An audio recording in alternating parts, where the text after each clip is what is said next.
हर नई पीढ़ी की ये शिकायत रहती है कि उसे पुरानी पीढ़ी के कॉन्सेप्ट समझ नहीं आते, ना ही उनकी कहानियों से वो रिलेट कर पाते हैं। उनका आदेशनुमा आग्रह रहता है कि अगर हमें इतिहास बताना भी है तो हमारी भाषा में बताओ, उस तरह से जो हमें समझ आए। अगर आपको हिस्ट्री से सीख दिलाने वाली फिल्में भी बनानी है तो उसे आज के यूथ से कनेक्ट करके दिखाओ। एक आदमी ने इस बात को सीरियसली ले लिया और एक फिल्म बना दी, और बाय गॉड क्या बनी वो फिल्म। ये उन चुनिंदा फिल्मों में से एक होगी जो अपनी रिलीज के साथ ही कल्ट बन गई थी। ऐसी फिल्म जिसे आप बार बार देख सकते हैं। जब तक सिनेमा है कि आज के एपिसोड में हम इसी फिल्म की बात करेंगे, राकेश ओम प्रकाश मेहरा की रंग दे बसंती। रंग दे बसंती की सबसे बड़ी अचीवमेंट यही है कि उसने क्रांतिकारियों की कई बार कही जा चुकी कहानी को एकदम रिफ्रेशिंग तरीके से पेश किया। युवा उम्र में बेफिक्री का आलम तो रहता ही है। देश के लिए जान दे चुके आजाद, भगत सिंह, राजगुरु, सुखदेव, अशफाक, बिस्मिल जैसे क्रांतिकारी भी इस दौर से गुजरे ही होंगे। फिर वो क्या था जिसने उन्हें अलग बनाया? फिल्म बड़े ही रियलिस्टिक तरीके से इसका जवाब देती है। बताती है कि कोई बड़ा काम करने के लिए जरूरी नहीं है कि आप विजनरी, दुस्साहसी या पॉलिटिकली मोटिवेटेड हो। उसके लिए आपका जिम्मेदार नागरिक होना भर काफी है। महज इतने से ही आप वो योगदान देने के काबिल हो जाते हैं जिसकी समाज को, देश को सच में जरूरत है। हमारी फिल्म के युवा ये सबक अपने अपने हालात से जूझते हुए सीखते हैं। जिन रेयर लोगों ने ये फिल्म अभी तक नहीं देखी है उनके लिए मुख्तसर में कहानी सुना देते हैं। सू मैकेनली नाम की एक लड़की भारतीय क्रांतिकारियों पर डॉक्यूमेंट्री बनाने लंदन से भारत आई है। उसके दादा ब्रिटिश आर्मी में कर्नल थे और उसी जेल में तैनात थे जहां भगत सिंह और उनके साथियों ने अपना आखिरी वक्त बिताया था। अपनी डॉक्यूमेंट्री के लिए एक्टर तलाशती सू की मुलाकात दिल्ली यूनिवर्सिटी के बज़ाहिर लापरवाह लगने वाले एक ग्रुप से होती है जो टल्ली होकर ग्रेविटी सीख रहा है और जिसे क्लैरिटी इश्क का प्रैक्टिकल करने के बाद आती है। करण, सुखी, असलम, सोनिया और दलजीत उर्फ डीजे। बाद में एक और शख्स भी इस टोली में आ जुड़ता है, लक्ष्मण।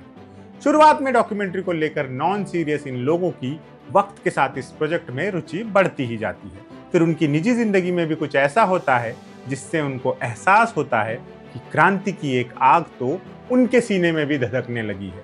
इसकी परिणति एक ऐसी घटना में होती है जिसके नतीजे गंभीर है। वो घटना, उस तक पहुंचने की जर्नी और उसका वो अंजाम ही वो संदेश है जो फिल्म के किरदारों के साथ दर्शकों तक भी पहुंचता है कि दूर से कमेंट्री करना आसान है, अगर सिस्टम से दिक्कत है तो उसका हिस्सा बनो और उसे दुरुस्त करो। हमारी फिल्म का युवा भी कोई फ्यूचर नहीं है इस देश का कहते कहते हम ही फ्यूचर है समझाने तक जा पहुंचता है। यही हासिल है इस करिश्माई फिल्म का।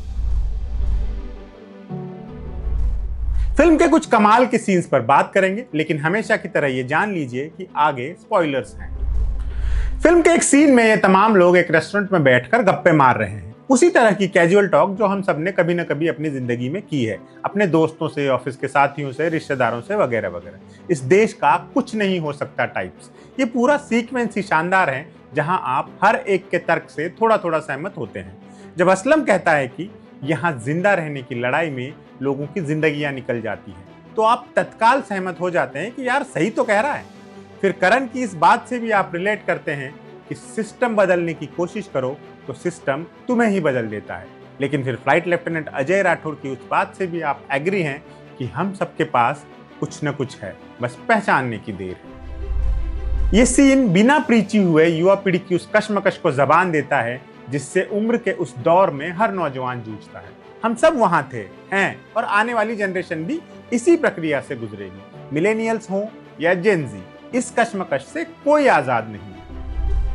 एक और सीन है जहां सिर्फ डीजे और सू हैं। अपने दोस्त अजय को इंसाफ दिलाने के लिए तमाम दोस्तों ने इंडिया गेट पर प्रोटेस्ट किया था, जहां पुलिस ने बड़ी बेरहमी दिखाई और सबको लाठियों से मारा।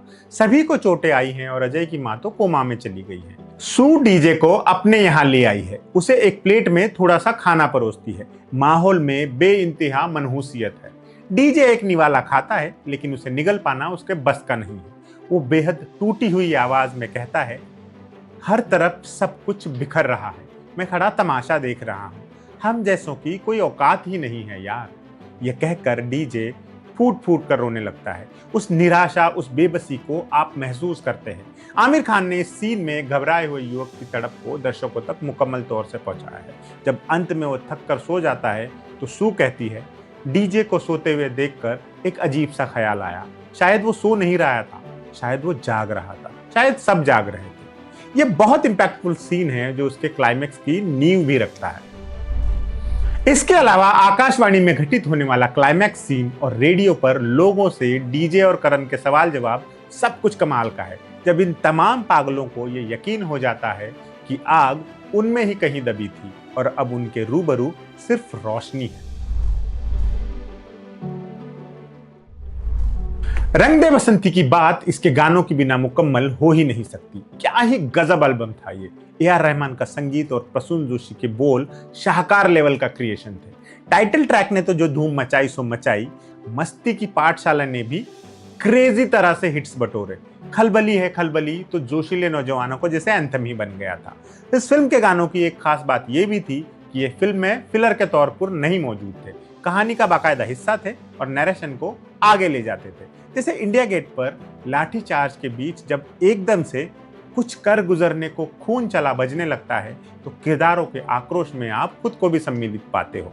इसी तरह अजय के अंतिम संस्कार के दौरान उसकी मां को जब तिरंगा सौंपा जाता है तब बैकग्राउंड में बज रहा होता है, लुक्का छुपी बहुत हुई सामने आ जाना, कहां कहां ढूंढा तुझे, थक गई है तेरी माँ।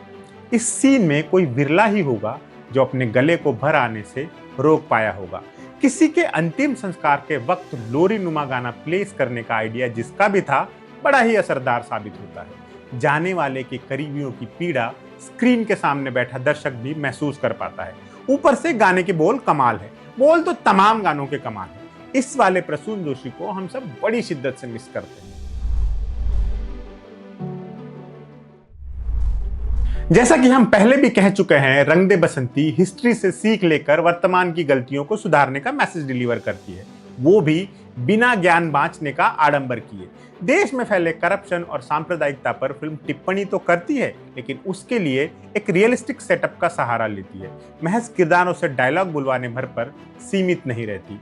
आप उन 5-6 युवाओं की जिंदगी का मुकम्मल आर्क फॉलो करते हैं और ये सीखते हैं कि महान काम करने वाले लोग किसी और दुनिया से नहीं आते, वो हमारे बीच से ही उठ खड़े होते हैं और बिल्कुल हमारे जैसे होते हैं। सिनेमा जब इतना जरूरी सबक सिखाने में कामयाब हो जाए तब वो महज सिनेमा नहीं रहता, पथ प्रदर्शक गाइड बन जाता है। इसीलिए कोई हैरानी नहीं कि लगभग 2 दशक पहले बनी ये फिल्म आज भी फ्रेश लगती है, शायद हमेशा लगेगी, रोशनी की तरह रूबरू रहेगी। आज के जब तक सिनेमा है में इतना ही। अगले हफ्ते किसी और फिल्म पर बात होगी। आप देखते रहिएगा एम बोले तो।